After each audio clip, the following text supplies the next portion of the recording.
Oke, kembali lagi dengan kapasitor touch. Nah, di video kali ini saya baru dapat project untuk dibuatkan pembacaan untuk kekeruan air dan pembacaan jika misalkan ada kebocoran gas ya.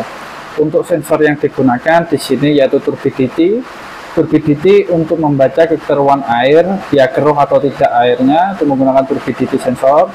Lalu MG2 di sini, sensor MG2 digunakan untuk mendeteksi adanya gas bocor atau tidak ya. Dan di sini untuk tampilan interface-nya menggunakan OLED biru kuning dengan ukuran 0,96 inci. Dan di sini juga ada Telegram boot, tapi Telegram bootnya ini menggunakan Telegram group ya. Jadi siapapun yang ada di grup ini bisa mengkontrol atau memeriksa kondisi dari alatnya ini, sensornya dia terdeteksi gas atau terdeteksi ada ini ya, ada airnya keruh gitu ya. Jadi bisa dikontrol siapapun yang ada di grup ini. Nah, terus di sini untuk sumber tegangannya dia menggunakan baterai. Baterainya di sini saya menggunakan baterai LiPo 2S 7,4 volt ya dengan 1100 mAh. Nah, di sini untuk sensornya ada di luar semua ya.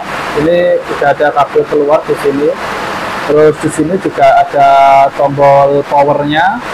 Lalu untuk lubang USB female A nanti digunakan untuk modemnya, sumber tegangan dari modemnya.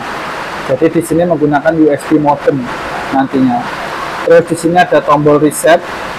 Jika misalkan alarmnya bunyi, nanti dia ditekan tombol reset baru bisa berhenti alarmnya.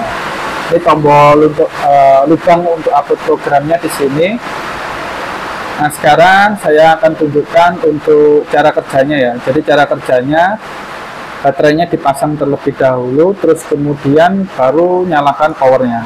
Ya. Saat power dinyalakan, dia membaca wifi-nya sudah connect. Nah, kalau sudah connect, dia akan masuk ke tampilan awal seperti ini ya.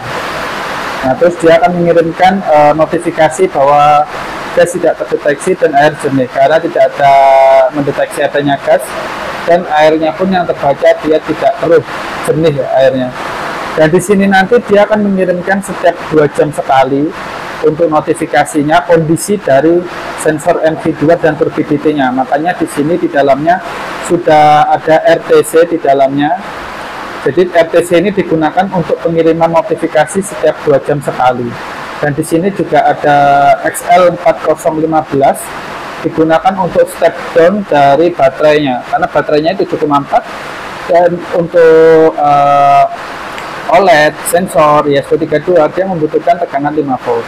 Jadi di sini kita butuh step down ya. Nah, terus kemudian untuk cara kerjanya, jika misalkan di sini terdeteksi gas, nah gasnya ini saya berikan dari korek ini yang misalkan. Jadi kalau ditekan di korek itu ditekan ini, maka dia akan membaca gas. Nah, ini kalau misalkan saya beri gas di sensor MG2-nya, nah dia akan muncul peringatan seperti ini. Peringatan ada kontaminasi, dan dia akan mengirimkan terus selama 10 detik di Telegram bootnya. Jadi kalau misalkan kita tidak tekan tombol reset ini, dia akan mengirimkan notifikasi terus ya selama 10 detik. Setiap 10 detik dia akan mengirimkan notifikasi ke Telegram bootnya. Terus kalau misalkan kita tekan reset, buzzernya ini dia akan mati, dan tampilannya nanti dia akan berubah jadi seperti ini, restart device. Nah, untuk aktifkan notifnya lagi, jadi dia bisa mengirimkan notifikasi lagi, kita harus nonaktifkan atau restart untuk device-nya terlebih dahulu dengan cara kita matikan powernya. Nah, jadi seperti itu, karena dia tadi terdeteksi adanya kebocoran gas ya. Terus kalau misalkan kita ketikkan garing ukur ini ya, jadi ini kita ketik, nanti dia juga akan menampilkan kondisi gasnya. Jadi tidak harus menunggu 2 jam untuk mengirimkan kondisi dari sensor-sensornya, kita bisa ketikkan garing ukur. Dan ini pun kalau misalkan saya beri gas di MG2-nya ya, terus saya ketikkan garing ukur, ini saya copy dulu, nah seperti ini, terus saya beri gas seperti ini.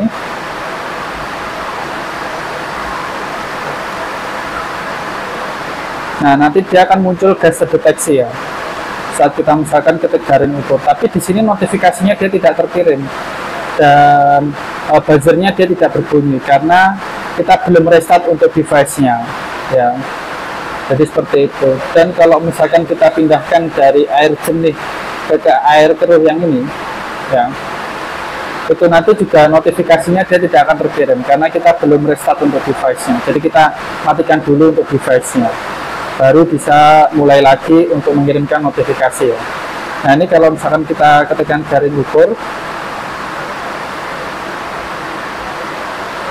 ini nanti dia akan mengirimkan gas tidak terdeteksi, dan untuk airnya dia menjadi ada kontaminasi ya, karena airnya keruh yang terbaca di sini ya, jadi seperti itu. Nah terus kalau misalkan kita restart device-nya, ini kita matikan, lalu kita nyalakan lagi device-nya,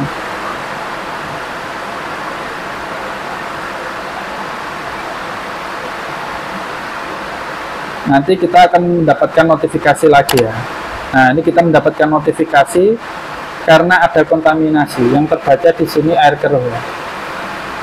Nah di sini untuk OLED-nya juga sudah berubah, peringatan ada kontaminasi seperti ini. Di sini ada buzzernya yang bunyi, tapi ini saya tutup biar tidak terlalu keras ya.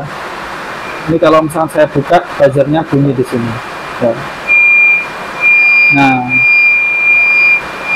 ini saya tutup sementara biar suaranya tidak terlalu keras untuk buzzernya.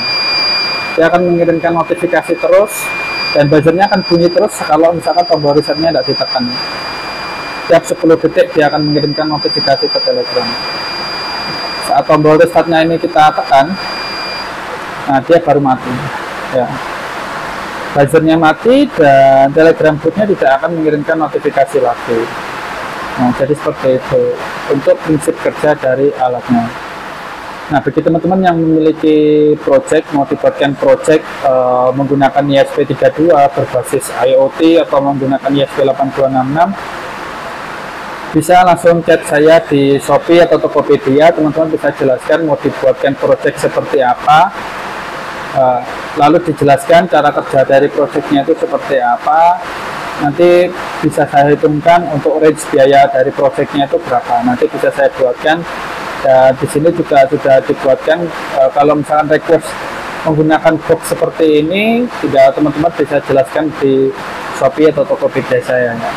Nah nanti baru bisa saya hitungkan untuk range harganya berapa. Nah jadi cukup sekian untuk video kali ini, semoga bermanfaat dan jangan lupa untuk like dan subscribe channel Kapasitor Tech. Bye bye.